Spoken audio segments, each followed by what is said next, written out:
L'indicateur 14 du référentiel national qualité, alors déjà sachez-le, il est spécifique aux CFA, aux organismes qui délivrent uniquement des formations par apprentissage. Donc cet indicateur numéro 14, bien sûr, donc il est spécifique, mais surtout, il est en fait finalement propre à l'accompagnement socio-professionnel, éducatif et surtout relatif à l'exercice de la citoyenneté dans un CFA, parce que ça fait partie des missions des CFA.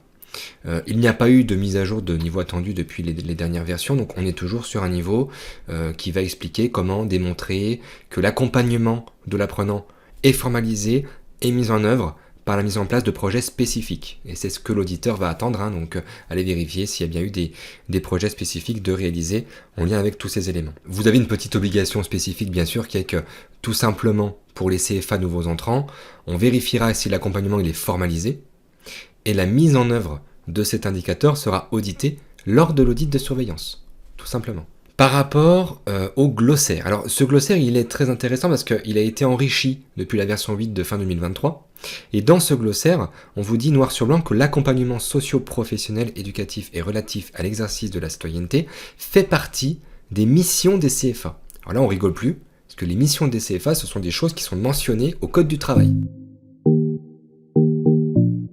Donc vous avez les points 6, 7, 8, 9 et 14 du Code du travail sur lesquels en fait l'auditeur va aller chercher les points de conformité, à savoir est-ce que le CFA favorise la mixité au sein de sa structure en sensibilisant les formateurs, les maîtres d'apprentissage et les apprentis, par exemple. Vous avez aussi donc la mission 8 sur le fait d'encourager la mixité entre les hommes et les femmes, sur l'égalité professionnelle, sur les actions d'information.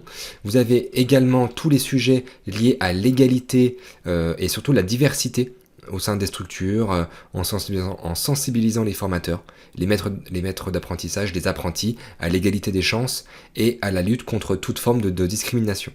Donc c'est tout un programme, hein, bien sûr, donc ça c'est des choses qu'il faudra formaliser et surtout qu'il faudra démontrer par la mise en place de projets. Et pour terminer, le CFA doit accompagner les apprentis dans leur démarche pour accéder aux aides auxquelles ils peuvent prétendre au regard de la législation et de la réglementation en vigueur. Donc on est quand même sur un indicateur assez musclé, j'allais dire, hein, sur voilà, tout ce qui va concerner la mise en place de projets socio-éducatifs ou relatifs à la citoyenneté. Donc une fois que ça c'est fait, vous serez conforme et vous pourrez passer à l'indicateur suivant.